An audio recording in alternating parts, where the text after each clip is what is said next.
Hi everyone, welcome back to today's video, which is day 11 of my 25 days of Christmas. We are very quickly approaching the halfway point, which just seems like I started this forever ago, and it is very rapidly coming to an end. So I know we still have quite a few days left to go. It just seems like it's going by so quickly. I can't fully wrap my mind around it, if I'm being honest. So if you have not been keeping up over the last few days, I will try to make this really short and sweet for those of you that have been. I am basically posting a new project every single day for the first 25 days of December leading up to Christmas, hence my 25 days of Christmas. So yeah, really fun, really exciting stuff. Before we jump into this project for today, I just wanted to let you know, if you are new here, you can purchase all of the products that I'm going to be showing you 24/7 just by going to littlemoncreation.stampinup.net. And I truly appreciate everybody who has done that and supported my little business. So I won't get too sappy in today's video, but thank you if you have purchased anything and supported me. You have no idea how much it means. So on that note, let's jump into today's project. So I'm going to be using the Yuletide Pasture stamp set, and I will be honest, when I first saw this stamp set and when I first got it, I was like, what the heck am I even going to do with this? It's not really my style of stamp set. It's not something that I normally use, but I really tried to challenge myself and use it, and I love this card. I absolutely love how this one turned out. So I'm very happy I gave this one a chance. And it's one of my favorite things, which is watercoloring, and so it's fun all around. So really the fun part about this card is it's made up of a lot of little pieces that we kind of piece together. So I'm going to start with the watercolor piece itself, because this is really the focal point. Let me zoom in just a smidge. Well, that was quite a bit zoomed in. Sorry about that. I got a little happy. So I just grabbed this piece of scratch paper because we're going to be doing a little stamping first, and it's going to get off our watercolor piece. So I'm going to be using Stays-On. And I'm going to grab this, I'm calling it like what is it? I don't even know what this thing is. It's not a moose, is it? I don't know. Y'all tell me, I'm sure you know better than I do. So I'm going to take our little creature here, our little animal, and I know, and it's really going to bother me. Anyways, I'm just going to let it go. We're going to let it go. And I'm going to go ahead and stamp this up. So I'm kind of creating like a designer series paper on this little strip here. But I know I really want like a big focal image of this guy and his ornaments that he has hanging from his horns. So I wanted to stamp one. Ooh, that did not stamp very well. You know what? We're going to flip the piece of paper over and we're going to try again. I was yapping too, so that's probably part of it. Make sure that's nice and inked up. Okay, so I want this to be front and center and really be a focal point for our card. So while I am going to do that like very kind of not whimsical, but that kind of random technique that I normally do when creating designer series paper and just kind of stamp things all over the place, I really wanted to make an effort to do at least one of these little guys front and center as a big focal point. So then I just did one, as you can see, off there. And then maybe we'll just do some horns and some ornaments right here. Perfect. Okay. Really simple and easy. This is a pretty tiny piece also, so don't get caught up in trying to do a ton of stuff because it's a tiny piece and you're not going to be able to fit a ton of stuff on here. But like I said, I really wanted one focal point, so that's really what I went for. Set that off to the side for just a second. I'm going to grab another small piece of this watercolor paper. Now I'm not going to be watercoloring this, but if you have ever used our watercolor paper before, you will know that it is not totally white and it's not totally cream, so it doesn't really match Whisper White and it doesn't really match Very Vanilla. So because I want this sentiment piece to match, oh my gosh, what is my deal today? I cannot stamp very well. Because I want this piece to match, I just took a scrap little piece of watercolor paper and I'm stamping my sentiment, which says Happy Christmas on it, and we will be cutting that out in just a little bit. Okay, so now for my favorite part, the fun part, is the watercoloring. Now, let me flip this over so you don't see all that other junk that we have on there. So watercoloring, my favorite part. I'm going to be using our watercolor pencils for today. This is the first set, like the classic set, I guess, if that's what you want to call it. So I'm going to be using Real Red and, which one is this? Old Olive for the ornaments. I'm also going to do a touch of basic black in the ornaments, as well as I'm going to be using these. Actually, did I use? No, I also want basic gray. So I'm going to use basic black for parts of the ornaments, and then I also need basic gray because I'm going to do basic gray on the horns. And then our little animals are going to be in Early Espresso, and his little snout is going to be in Daffodil Delight. I'm also going to be using my water painters here. So I'm going to start by just going over the entire thing in water using this bigger brush. I did this technique. When did I watercolor? I just did a watercolor, I feel like. So many snowflakes. That's when I watercolored. And I did the same thing. You kind of start by getting the entire piece wet, and then you can go in and watercolor really easily. So that's what I'm going to do. And then I'm going to use my smaller painters to do the fine details. I'm just going to kind of play with this, and I'm going to probably just put some music on and speed this up and just play around with it and have a good time. And I would say if you are making this project, I would do the same thing.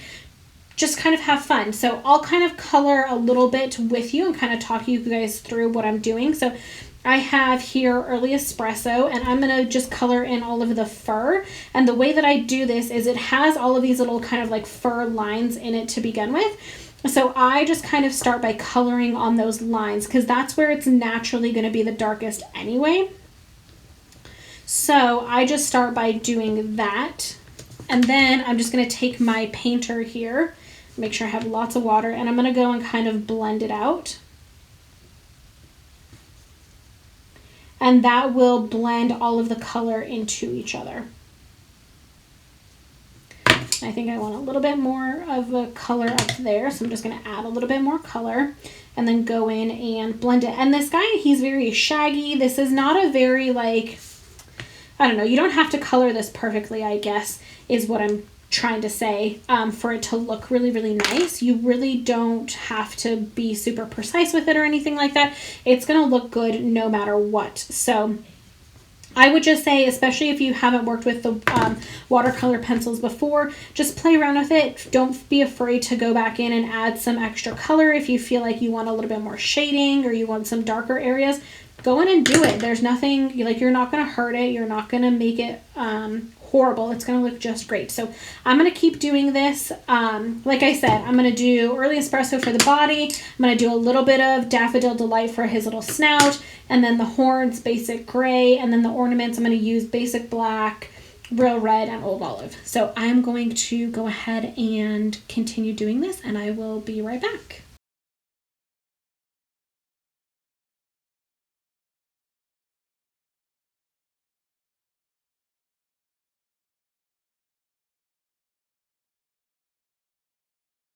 Okay, and there is my watercolor piece. I really like this. You can see, and I'll show you, I definitely went a bit lighter in this one than I did in my sample.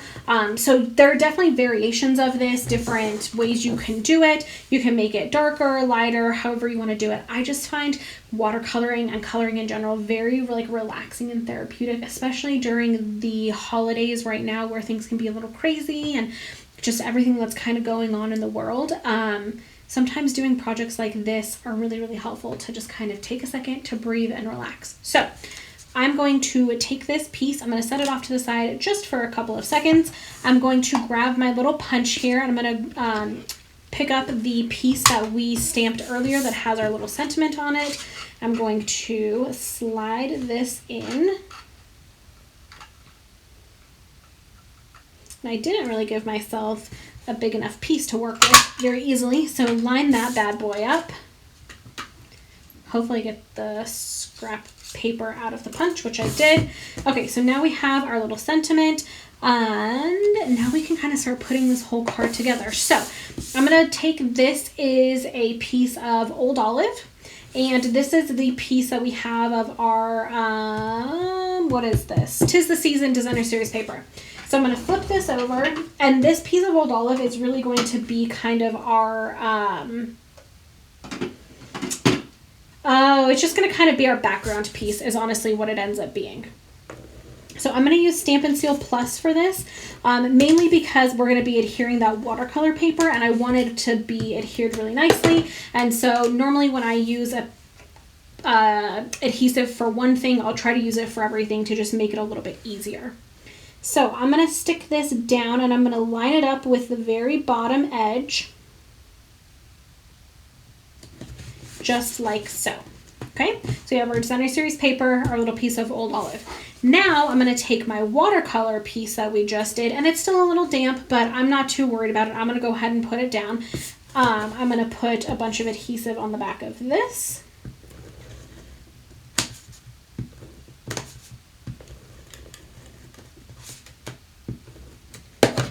And I'm now going to line this up with the top.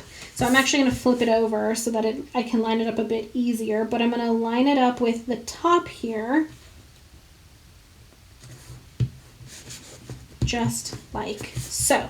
So that's what our piece looks like. We have our watercolor piece, we have a little strip of the Old Olive that shines through, and then we have our Designer Series paper. Cool? Okay, so now we're going to take this ribbon, and I'm going to put a piece of this ribbon going through the center just like that. So really easy, really simple to do. I need to grab my snips. I'm going to take a piece of Scotch tape. I'm going to stick it onto this piece of ribbon here and just tape it down onto the back. I'm going to grab another piece of Scotch tape and tape it down on the other side. Whoa, I just threw my little cover for my snips across my room.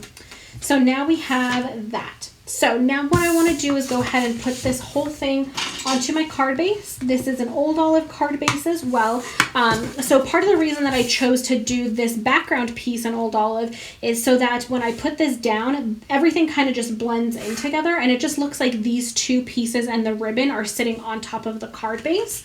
And it doesn't, you can't even really tell that there is this other piece in the middle that everything is kind of stuck to, holding everything together. So it's just, it turns out to be really nice. I love it.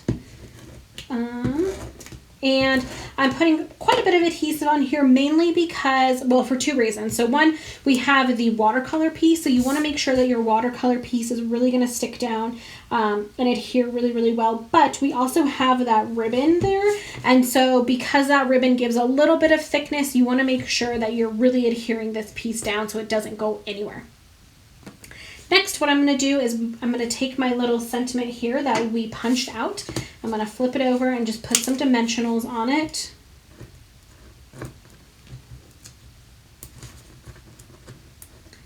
Maybe if I can.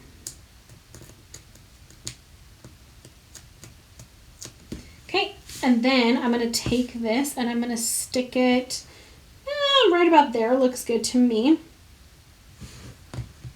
Perfect. And then the last thing that I'm going to do is I'm going to take this ribbon again and I'm going to tie a teeny tiny bow. This ribbon is another really good ribbon that's super easy to work with. I've used this quite a bit in my recent videos. Maybe it's easy to work with if you don't have big old sausage fingers like I do.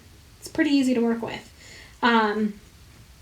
And so it's really, really nice. It's really thin. It's just super, super fun and easy to work with. I'm just going to do a teeny tiny bow. So when you're doing, here, let me move this so hopefully you can see a little bit better. When you're doing little bows like this, what I like to do is I just make a bow and then I just, whatever size it is whatever size it is. And then you can just kind of work in and make the loops smaller and smaller, and you just kind of tighten it and then make them a little bit smaller and then tighten it smaller until you get it to the size that you want. So that looks pretty good to me. I'm going to go ahead and I'm going to try to find, I think it's going to sit better this way. So I'm going to adhere this with a glue dot. I'm going to stick it down right here, just like that. I'm going to snip off the tails, and I'm going to do this as a pretty short bow,